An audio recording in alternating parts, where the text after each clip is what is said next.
안녕하세요. 게임 캔버스 9번일입니다. 이제까지 레벨 디자이너와 시스템 기획자의 업무를 이야기했죠. 오늘은 밸런스 기획자의 업무에 대해서 이야기해 보려고 합니다. 시스템이 뼈대를 만들면 밸런스는 그 뼈대의 근육과 힘의 배분을 조절하는 역할을 하는 직군입니다. 게임에서 누가 강한지, 어떤 전략이 유리한지, 얼마나 어렵고 얼마나 빨리 성장할지를 결정하는데요. 특히 지망생들이 많이 어려워하는 직군이기도 합니다. 오늘은 밸런스 기획자가 어떤 업무를 하는지 상세하게 알아봅시다. 밸런스 기획자는 게임 속의 수치를 설계하고 조절하는 직군입니다. 밸런스 기획자는 크게 전투와 성장, 경제 밸런스로 나눌 수 있습니다. 전투 밸런스는 캐릭터가 얼마나 강하게 할지, 무기는 어떤 상황에서 우위에 있어야 될지, 보스가 어느 정도 데미지와 난이도를 가질지를 집중적으로 다루고요. 성장 밸런스는 계정 또는 캐릭터가 만레벨까지 걸리는 시간, 파밍에 필요한 시간 등을 설정하고, 경제 밸런스는 이 보상을 어느 정도로 줄지, 드랍률은 어느 정도로 설정할지, 아이템 가치 등을 결정합니다. 규모가 큰 팀은 전투와 성장, 경제 밸런스를 나누지만 3개 다 같이 하는 경우도 꽤나 많습니다. 그럼 밸런스 기획자는 왜 필요할까요? 정교한 수치 조절이 없으면 게임이 오래 가지 못하기 때문인데요. 예를 들어서 요리를 한다고 가정을 해봅시다. 재료와 조리법이 완벽해도 간이 맞지 않으면 맛이 없습니다. 즉, 시스템과 콘텐츠가 완벽하게 준비되어 있어도 수치가 맞지 않으면 재미가 반감될 수밖에 없죠. 밸런스 기획자는 이 간 맞추기를 하는 사람으로 생각하시면 됩니다. 적당한 도전, 적절한 보상, 공정한 경쟁이 가능하도록 수치를 설계하죠. 예를 들어 롤에서 나온 신챔프가 힐도 하고 데미지도 세고 보호막까지 주고 전멸까지 하고 피해 감소도 99%까지 하면 어떻게 될까요? 아마 밸런스가 무너질 겁니다. 유저들은 엄청 욕을 하겠죠. 뭐 이런 초딩 같은 캐릭터를 만들었냐면서요. 그렇게 되면 5대5 팀 균형보다 신캐를 누가 더 잘하는지가 중심으로 승패가 나뉠 수 있겠죠. 밸런스 기획자는 이 상황을 방지하는 역할을 합니다. 그래서 유저들의 원성을 많이 사기도 하는 직군이죠. 근데 오해하면 안 되는 게 있습니다. 바로 밸런스 디자이너가 수치 조정만 한다고 생각하는 겁니다. 가끔은 시스템 자체를 바꿔야지 밸런스가 해결되는 경우도 있습니다. 예를 들면 과거 배틀그라운드는 자기장이 초당 데미지만 강해졌는데요. 이때 안전구역에 안 들어가고 데미지를 받으면서 구급상자를 사용하며 버티는 힐메타가 유행한 적이 있습니다. 이 당시 구급상자는 사용 즉시 HP를 75까지 회복하는 효과를 가지고 있었는데, 들어오는 데미지보다 힐량이 더 많으니까 교전하는 것보다 구급상자를 더 많이 획득해서 HP를 최대한 보존하면서 사는 것도 하나의 메타로 자리 잡은 거죠. 하지만 개발자들이 의도한 전투 경험도 아니고 누가 구급상자를 많이 먹나 싸움으로 바뀌니까 재미가 반감되고 이를 수정해야 됐습니다. 그렇다고 초당 데미지를 높이자니 안전구역에 있는 사용자가 너무 유리해지는 상황이었죠. 그래서 구급상자의 메커니즘을 2초에 걸쳐서 75를 회복하게 밸런스를 조정했습니다. 이게 왜 힐메타의 저격 패치였냐면, 회복하는 2초 동안 자기장 데미지를 받고 있거나 피격을 당하는 데미지를 제외하고 회복이 되기 때문이에요. 그만큼 총 회복하는 양보다 덜 회복이 되어서 자기장 밖에서 버티기 어려워졌겠죠. 자기장 데미지만 조절하지 않고 아예 메커니즘을 변경해서 밸런스를 조절하는 사례라고 볼 수 있습니다. 그렇다면 밸런스 기획들은 어떤 식으로 일을 하는지에 대해서 구체적으로 알아볼게요. 요약하자면 목표하는 플레이 경험을 수치로 기획을 하고 게임에 적용해서 출시까지 균형을 유지하고 개선하는 것까지 진행합니다. 여기서 전투냐 성장이냐 경제 밸런스냐에 따라서 달라지는 부분이 있어서 이 부분을 나눠서 설명드릴게요. 먼저 전투 밸런스입니다. 플레이어의 전투 경험 전반을 수치로 만듭니다. 스킬이나 스탯, 무기, 몬스터 등의 전투와 관련된 수치를 조절하죠. 한쪽이 지나치게 강하거나 약하면 도전 의지가 꺾이고, 전투 템포가 너무 빠르거나 느려도 재미가 반감되기 때문에 지속적으로 재미있는 전투 환경을 유지하는 것이 핵심으로 볼 수 있습니다. 그럼 업무는 어떻게 진행할까요? 첫 번째는 목표를 설정합니다. 수치를 조정하기 전에 어떤 전투 경험을 만들고 싶은지를 구체적으로 정의해야 됩니다. 여기서 설정한 목표가 기준이 될 거예요. 예를 들어 PVE 목표는 보스 전투를 평균 2분에서 3분 정도 시간이 소요되게 설정하는 것입니다.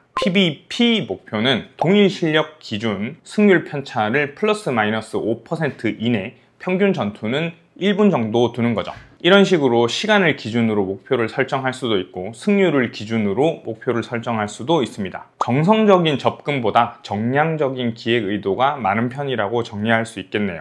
두 번째로 데이터를 수집하고 분석합니다. 전투 밸런스 조정은 로그 데이터 없이는 거의 불가능합니다. 특히 이 부분에서 감으로만 잡으려는 기획자도 있는데 그러면 안 됩니다. 처음에는 심어놓은 로그가 없기 때문에 베타 테스트 이전까지는 감으로 잡기도 하는데 FGT나 베타 테스트가 시작되면 사용자들의 데이터가 쌓이면서 감으로만 의존하면 안 됩니다. 개인의 플레이 경험만 기준이 되기 때문에 전체적인 걸 보기 어렵기 때문이죠. 그래서 전투 로그를 분석합니다. 세 번째로 인게임에 들어갈 파라미터를 설계합니다. 여기서 말하는 파라미터는 수치를 의미하는 거고요. 눈에 보이는 수치와 보이지 않는 수치 두 가지로 분류할 수 있습니다. 눈에 보이는 파라미터는 스탯이나 실제 어느 정도 수치인지 유저가 확인이 가능합니다. 또 전투력처럼 유저의 강함을 표기하는 수치도 밸런스 기획자가 설정하죠. 이 값들은 실제 게임 내 효율이 치우치지 않도록 밸런싱을 합니다. 눈에 보이지 않는 파라미터는 보스의 공격 속도나 몬스터들의 실제 HP, 공격력, 피해 판정이나 타격 판정 범위 같은 걸 이야기하는 거죠. 이 부분이 전투 체감에 큰 영향을 주는 수치이기 때문에 세밀한 조정이 필요합니다.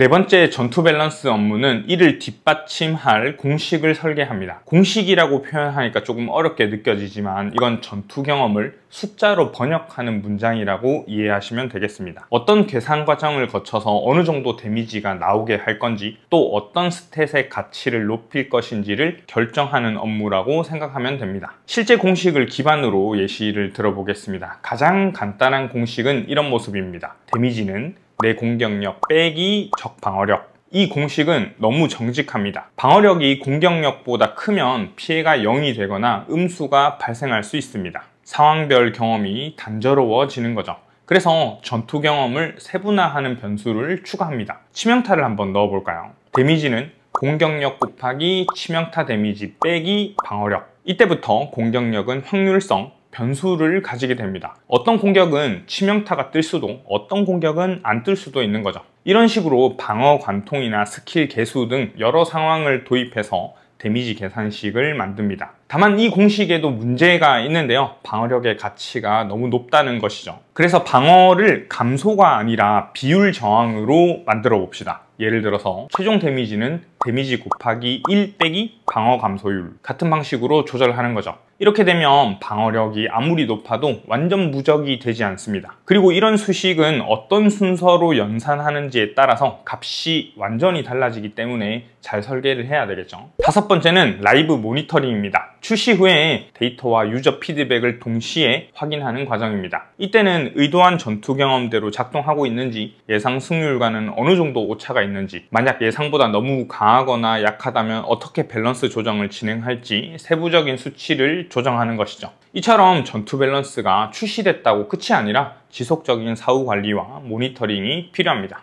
다음은 성장 밸런스입니다. 이때는 게임 내 캐릭터 성장과 관련된 수치를 관리합니다. 장르마다 조금 다를 수 있는데요. 만레벨까지 걸리는 시간을 어떻게 할 것인지, 이 건물을 짓는데 며칠 정도 걸리게 할 것인지, 이 기간들을 정하는 거라고 보시면 되는데요. 중요한 개념은 왜 이 시간이 걸렸는지에 대한 근거가 되겠죠. 업무 순서는 다음과 같습니다. 첫 번째로는 기간을 산정합니다. 예를 들어서 수집형 장르에서 1성에서 5성까지 영웅에 필요한 시간을 산정한다고 가정하겠습니다. 이때 캐릭터 성장에 이 정도 기간이 걸리게끔 하고 어떤 방식으로 성장하게 할 것인지를 결정합니다. 이때 중요한 건 감적인 영역에서 기간을 산정하지 않고 다른 게임의 사례와 우리 게임의 플레이 사이클을 고려해서 설정해야 됩니다. 두 번째입니다. 설정한 기간에 맞춰서 수치를 배분합니다. 1성에서 2성으로 승급할 때 5일 정도가 걸린다고 가정을 하면 그 기간에 맞도록 아이템을 배치합니다. 예를 들어서 1일 던전에서 승급 재료가 나온다면 이 던전을 5번 클리어하면 승급이 가능하도록 할 수 있어야 되겠죠. 경험치 같은 경우에도 1일 최대 획득 경험치가 어느 정도로 누적되는지를 설정하고 최대 며칠까지 걸리는지를 설정합니다. 이때 주의해야 될 점은 유저층을 잘 구분해야 된다는 것인데요. 라이트 유저는 하루에 한 번만 던전을 돌지만 헤비 유저는 과금까지 해가면서 던전을 클리어할 수 있겠죠. 따라서 평균적으로는 5일이 걸리지만 헤비 유저는 좀 더 빨리 빨리 걸리고 라이트 유저는 더 늦게 도달한다는 것을 인지해야 됩니다. 세 번째입니다. 시뮬레이션을 진행합니다. 실제 유저가 플레이한다고 가정 후에 여러 방면으로 반복 시뮬레이션을 합니다. 이 과정에서 의도한 수치를 넣었음에도 불구하고 너무 느리거나 너무 빠르다는 결과가 도출되면 다시 첫 번째로 돌아가서 기간을 선정하고 그에 맞는 수치를 다시 넣겠죠. 여기서 제일 시간이 오래 걸리는데요. 맨 처음 설정한 수치가 동작하면 괜찮지만 그러기 쉽지 않습니다. 기간은 정답이 없기 때문인데요. 기획자 본인이 적당한 속도라고 생각을 했지만 유저들은 느리다고 생각할 수도 있고 반대로 빠르다고 생각할 수도 있겠죠. 그래서 기조를 굉장히 잘 잡고 가는 것이 중요합니다. 네 번째입니다. 모니터링과 피드백을 진행합니다. 아무리 시뮬레이션을 잘 하더라도 라이브 서비스를 하면 생각지 못한 상황들이 발생합니다. 유저가 최적의 성장 루트를 찾아서 5일 걸릴 것이 하루 만에 끝난다거나 예상치 못한 버그가 발생해서 재화가 생각보다 풀릴 수 있겠죠. 이때 중요한 건 수치를 바로 너프하기보다는 어떻게 하면 리스크가 가장 적은 방법일지를 고민하면서 데이터를 변경합니다. 아무 생각 없이 너프했다가는 이미 성장한 유저와 성장하지 못한 유저 간의 격차가 발생할 수 있습니다. 이런 부분들을 유의하면서 업무를 진행하셔야 합니다. 방금 이런 사례들 때문에 밸런스 기획자 역시 많은 레퍼런스 게임 경험이 필요합니다. 경쟁작과 동종 장르에서 이미 했던 실수를 피해갈 수 있기 때문인데요. 라이브 중인 게임에서 실패 사례 그리고 사후 처리까지 간접적으로 경험해보고 윗게임에서는 저렇게 패치하지 않아야지 라고 생각된다면 베스트한 마인드겠죠. 다음은 경제 밸런스입니다. 쉽게 생각해서 게임 내 재화와 보상의 흐름을 관리합니다. 제일 중요한 개념은 인플레이션과 디플레이션인데요. 인플레이션이 심하면 재화 가치가 떨어지고 디플레이션이 심하면 성장이 정체됩니다. 그래서 경제 밸런스는 유저가 꾸준히 성장하면서도 재화 가치가 유지되도록 설계하는 것이 핵심입니다. 업무할 때는 성장 밸런스와 순서는 비슷한데 방법이 조금 다릅니다. 첫 번째로는 목표를 산정합니다. 보통은 기간 대비로 산정을 하는데요. 예를 들어서 영웅 등급 아이템을 획득했는데 6개월 정도 걸리게 하고 싶다라는 기준을 세웠다고 가정해 봅시다. 그 영웅 등급 아이템을 완제로 획득할지 아니면 제작을 통해서 재료를 꾸준히 모아야 할지를 설정하는 거죠. 이 방법이 달라지면 소요 시간이나 플레이 패턴, 경제 구조와 소비 심리까지 전부 바뀔 수 있습니다. 두 번째로는 획득 및 소비 구조를 만듭니다. 목표한 기간에 맞춰서 유저가 어느 정도 속도로 재화를 얻고 어떤 방식으로 소비하도록 유도할지를 정하는 단계입니다. 예를 들어서 제작 방식이라면 재료 A는 주간 던전에서만 드랍, 재료 B는 빌드 콘텐츠에서 획득, 재료 C는 거래소에서 구매 가능. 이렇게 각각 재료가 서로 다른 콘텐츠와 연결되도록 배치합니다. 이러면 유저들은 여러 콘텐츠를 병행해야 되고 게임의 전체 콘텐츠가 활성화됩니다. 세 번째는 드랍률과 수급량을 수치화합니다. 획득 경로와 소비 구조가 정해졌다면 각 경로에서 얼마만큼 재화를 주고 그 재화가 몇 번 쌓이면 목표 아이템을 완성하는지를 계산합니다. 예를 들어 6개월 목표라면 주간 던전에서 재료 A를 평균 3개 드랍, 6개월이면 72회 플레이. 길드 콘텐츠에서 재료 B를 주간 2개를 지급한다면 6개월이면 48회가 확보. 이런 식으로 기간을 만들어 놓습니다. 여기서 중요한 건 라이트 유저, 헤비 유저별로 평균 플레이 타임과 최대 플레이 기준을 나눠서 설계해야 됩니다. 헤비 유저의 최대 수급량은 어느 정도 될 것이고 라이트 유저들의 평균 수급량은 어느 정도 될 것이라는 것을 예상할 수 있어야 되겠죠. 네 번째는 변수 대비책을 만들어 놓습니다. 게임은 항상 계획대로만 되지 않습니다. 이벤트나 BM이나 신규 콘텐츠가 추가되어서 재화 수급 속도가 빨라질 수 있고 유저들이 예상치 못한 최적화 루트를 찾아내서 기간이 단축될 수도 있습니다. 그래서 밸런스 기획자는 변수 대비책을 만들어 놓습니다. 예를 들어서 특정 재화가 과다 공급되면 새로운 소비처를 추가해서 유연하게 조정할 수 있는 방법을 구상하는 거죠. 다섯 번째는 라이브 모니터링과 조정입니다. 출시 후 데이터와 유저 피드백을 동시에 확인하는 과정입니다. 실제 평균 기간이 목표와 얼마나 차이 나는지, 재화 가치가 안정적으로 유지되는지 실제 로그 데이터를 보고 판단합니다. 예를 들어 목표치가 6개월인데 업데이트 일주일 만에 유저가 3개월치 재료를 모았다면 뭔가 사고가 발생한 거겠죠. 이때도 조정이 필요합니다. 그래서 드랍률을 조정할지, 제작 재료를 증가할지, 소비처를 추가할지 어떤 방법이 가장 부작용이 적을지를 판단해서 실행합니다.